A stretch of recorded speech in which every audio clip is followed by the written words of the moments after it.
Welcome back to Torah on the Go. Whether you are on your Peloton and working out or walking your dog or taking a break from work, we are glad that you are taking a few moments to study Torah with me and Rabbi Feinstein. Good to have you here. We will start out by just saying there's only a few episodes left. If you would like to submit a question, please submit it to vbs.org/podcasts. And we will answer them in the last few questions that we have, in the last few episodes that we have. We are focused on the last 15, 16 chapters of Sefer Shemot, the book of Exodus. We talked about the Mishkan last episode, and now we will talk about Klei Kodesh, the vessels in the Mikdash. So we have some iconic vessels here in the menorah, in the Kodesh Kodeshim, in the Ark, in the Aron, and in the Mizbeach, in the altar. Holy furniture. Holy furniture. That's exactly right. So there's great, midrash about all of them. But the menorah in particular, the midrash says that when God was describing the menorah to Moses, Moses could not even conceive of what this ritual object was. And so God literally lifts the menorah out of fiery, boiling gold, and he pulls it out into the image of what the menorah is, so that Moses has an idea of what a menorah should look like. This is something he's never seen before. First of all, let's talk a little bit about the iconic nature of each of these, the role it plays in our tradition, and we'll talk about maybe the role that it's played in pop culture as well. It's been featured in movies across the generations and artwork across the generations, and their unique role in our identity as Jews. Sure. So where do you want to start? Any of those. Pick your poison. The menorah. The menorah. Tell me about the menorah.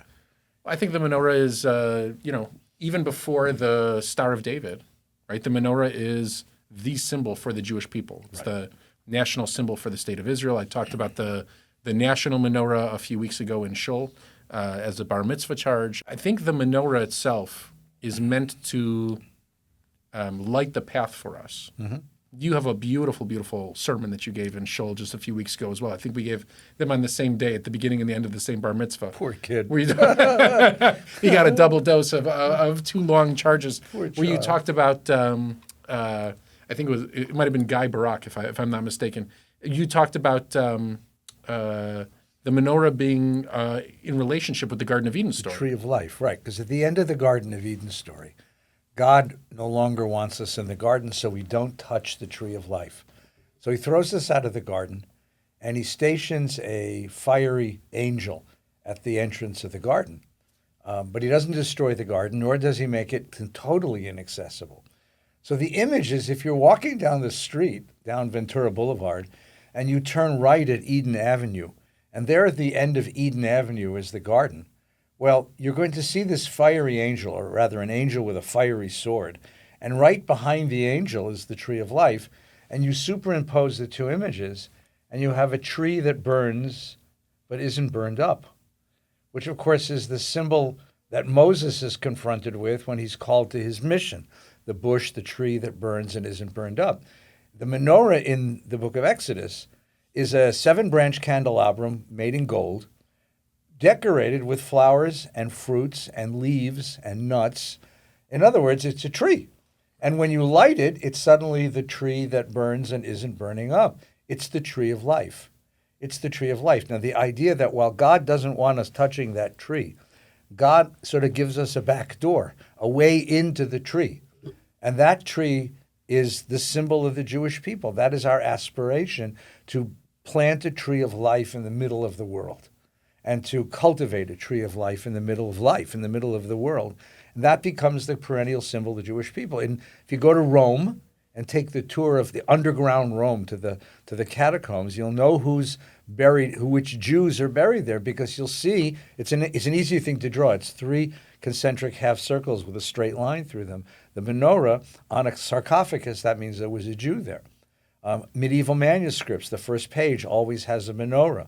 If you go to the oldest functioning synagogue in Europe, the Altenayer Shul in Prague, in the Czech Republic, there's a menorah over the door. Wherever you saw a menorah, you know Jews were there. That was our symbol. And it was the symbol of our destruction as well. If you go to the Arch and Titus in Rome, there's a picture of the Romans carrying away the menorah. You thought I remember as a teenager standing there looking at that arch thinking to myself, oh my gosh, it wasn't a story. Yeah. This isn't a legend that was being It's told actually us. in stone. It's right there. They etched it in stone to celebrate destroying the Jewish people. Of course, somebody spray painted Am Yisrael Chai on it. Great. Which we don't recommend, That's but right. thank you for doing it. That's right. The national menorah I talked about a few weeks ago was made by a British artist.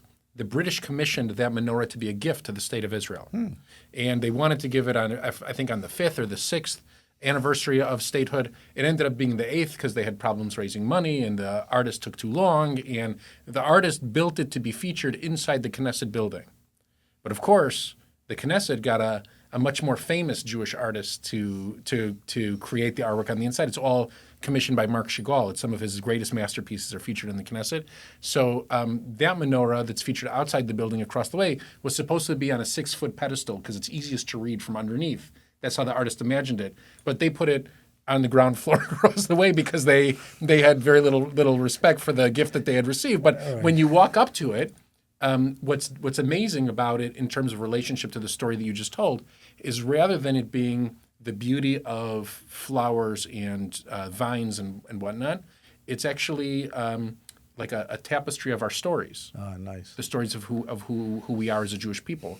And so you see them interwoven together through the arms of the menorah, and that it all leads in the center column to the Shema. Right. To the Shema. So the idea that the holy shrine where God is going to dwell among us, the holy shrine that's going to follow us on all of our journeys then and now, that holy shrine has in front of it a candelabrum, a light. And that light becomes the symbol of the presence of divinity. Every synagogue has a ner tamid, an eternal light. Ours keeps burning out, but that's another story. Right. But the idea that that's a symbol of the presence of divinity.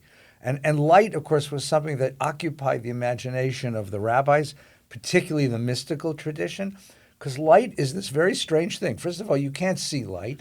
You can only see what light shines upon. Certain way, interesting metaphor for divinity, right? Light itself can be divided. If you're holding a candle and you light another candle, you don't diminish the first candle in the sense that it's not quantitative. And like most things in life, it's actually more qualitative. And that nobody really knows what, even physicists can't agree that whether it's a wave or a particle, what sort of an energy light really is. And then, of course, Einstein's theory that light, the speed of light, is the standard in all of the universe, and everything's relative to that. So it occupies our imagination as a symbol of divinity. All right, so let's move to the second piece of Klei Kodesh, the second piece of holy furniture, the holy vessel. Inside the Kodesh HaKodeshim, there is the Aron HaKodesh. There's the Holy Ark. Dum, da-dum, dum. That's right. Dum, that's right. da-dum. Made famous in Indiana Jones. Dum, da-dum, dum. And in it, there is this gold. It's basically a golden box, Right, with 2 rods that extend out so it could be carried. Yes. And on top of the golden box sat 2 cherubs. Now, Kruvim. Right. Kruvim. So we don't know what Kruvim were, so we just translate Kruvim as cherubs, which is the same word. That's right. Meaning, I don't know what these things were. But they were, let's say, the Torah describes them as angelic-like feature, baby faces with wings that used to face each other or face apart, depending on whether God was sitting on that throne. Because mystically, we understand God to sit, God's presence sat on that Right. Holy of Holy, on that ark. Right, above it. Right. Above it. So Yoshev Kruvim, above the... Right. Yeah. So in some ways, this was a box where we held the 10 Commandments, and then there might have been a second box that held the broken 10 Commandments, or perhaps in the same box we held the same 10 Commandments. This is a different midrash show to portray different versions. Yep. But regardless, it also functioned as a throne where God was welcomed into this space, and this was the exact space where the pillar of smoke or the pillar of cloud, however you understand it, would rest on this place. Right. And we would know that God was place there. of God, right. God's resting place in this world. Right. So it's not so much about finding the box in a warehouse somewhere where Indiana Jones hid it. In Virginia. In Virginia, right. It's about having a place inside the institution or inside the home where we recognize that this is the holiest, the most sanctified space of all. So what you just did was brilliant, because that's exactly what the rabbis did, right? The Ark of the Covenant was in the first temple.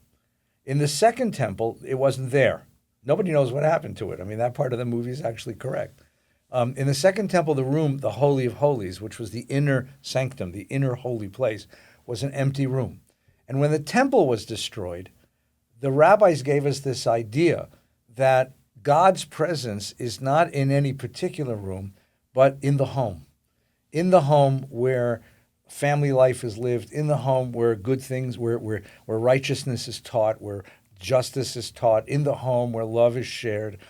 That's the move. That's the rabbinic move. And so while the Bible has very little to say about the Jewish home, the rabbis create a whole theology of the Jewish home, and they attach to it the accoutrements of the temple. So your table is your altar. You are the high priest. Your meal is the offering. Your words are the holy words that are spoken at this place, and God's presence rests wherever we sit down to a meal together. Right. And that's why if you come to Shul on Friday night, the Kiddush that we offer as part of the Friday night service is actually abridged when it's compared to the Kiddush that we recite at home. Yeah. Because the Kiddush that we recite at home is the real Kiddush that you're supposed to say, and the one that we say Kiddush is the one that we say on Friday night at Kabbalat Shabbat and Mariv is kind of an abridged version to get you home so that you can say the Kiddush there, so that that's, it covers us so that when we go home. Right. It's just that, see, we Jews have learned over the generations to reject images of God and anything close to an image of God and anything that suggests something corporeal, even to the extent of saying this is the place where God meets us. The fact that there's an object that you need to have and that God only comes to that place, we reject all of that. We've pushed that away. That's been the move of the rabbis to accommodate us to the life that we live without a temple and without a city and without an altar and a Kodesh HaKodeshim, an ark. But, when you read the Bible is unashamed to say that this is where God is. We have the box. You set up the box, God shows up. The cloud of divinity shows up. It's hard for us to imagine that because our God is more abstract than the Bible's sense of God. And now we get to the famous altar. So, Rabbi, were we to live in antiquity and both of us be holy men, people would walk cows and sheep. Fleshix, nonstop. Barbecue. We would be eating steak every single day. Moo. So, I often joke with congregants. I don't know what they would think if they showed up to, high holiday services and there was plastic all over the floor of the bima and there was just wild stock mulling around and you and I came out with knives. But I think it would be fairly startling to them. And you would make the Jewish journal. And I'd make it, I'm sure. Yeah. And so the altar, though, stood as the place where that was the entirety of the ritual. Right. People traveled for days to get to Jerusalem, Yeah. or people traveled to get to the tabernacle so that they could, in fact, participate in the rite of the Mizbeach. Right. Well, the idea here is actually kind of remarkable. The sacrifice is you. What you're doing when you stand there at the altar is offering your own life, and God is accepting your life. And then at the very last possible second, they swap you for a sheep, right? And they take the sheep's life instead of you. But it's a dramatic thing to stand there and say, I give my life to the God who has blessed me with life, giving it back to God in some powerful way. And even the slaughtering of an animal is a dramatic thing because there's a life and then the life is gone. We've taken the life. There's something so mysterious about life itself. We talk about the revolutionary theology of the tabernacle. One of the revolutions that occurs here is that the Torah states that you're to bring livestock beyond people's wildest imagination, 70 bulls, you imagine herds and herds of animals, expensive animals going towards the altar. Right. And then it says, if you can't afford that, use sheep. If you can't afford that, use a chicken. If you can't afford that, bring flour. Right. Meaning to say, Judaism was never supposed to be based on socioeconomic class. No, everybody's welcome. Right. We were all the Torah and Jewish tradition in general holds out that we are supposed to aspire to be successful people, and if someone is not as financially successful, that should never be held against that person. Yeah. And that is remarkable in antiquity as well. And then the next rule, of course, which is at the beginning of Kodashim in the 19th chapter of Leviticus, it's a very obscure rule, which says you can eat the sacrifice on the day you offer it, you can eat it on the next day, but don't eat it after that. It's like the rule of tinfoil, right? But the idea is like leftovers are pasnished. Now, you can say, I mean, there's a health reason for this. It was before refrigeration, but there's something quite beautiful about that, which means you're going to bring a sacrifice to the temple. There's way too much for the Lebovitz family.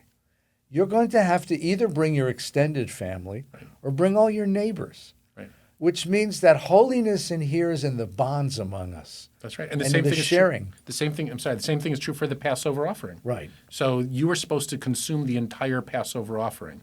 And the idea was if you had too much to eat, you were supposed to welcome other people to your group. Called Dichvin Yete V'Yesev. Anyone who's hungry, come on in, because we need some help with this thing. We need help finishing. We need help finishing this, right. And leaving it over is a sin. So the idea is it's an enforced notion that religion isn't private. Right. Religion isn't just me. You and I do a lot of these services, and it's always interesting to me, the families that want a private bar mitzvah.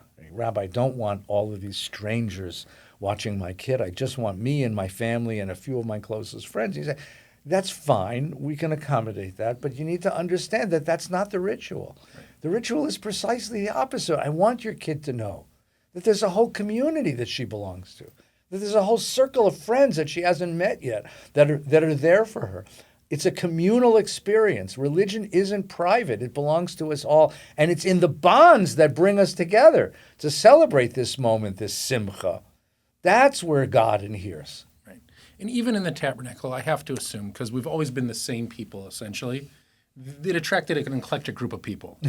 There were always people who sat... a very generous way of putting it. That was very generous. You come to synagogue, it's an eclectic group of people. So there are people who are really involved in the institution. There are people who show up just on Shabbos morning because they know the bagels are being served. And everything in between. There's, we always, in every generation, for me, for my kids, there are older people who sit there with hard candies and offer them all kinds of... this is part of synagogue life. Part of synagogue life is knowing those people in the community. Right. And you become, it humanizes everyone so that when you walk into a crowd, you can feel for other people. Right. Because being in the sanctuary means, being in that holy place means you understand that it brings people from many different walks of life to sit next to you, and that's okay. And the sacrifice, I think we should go one more step.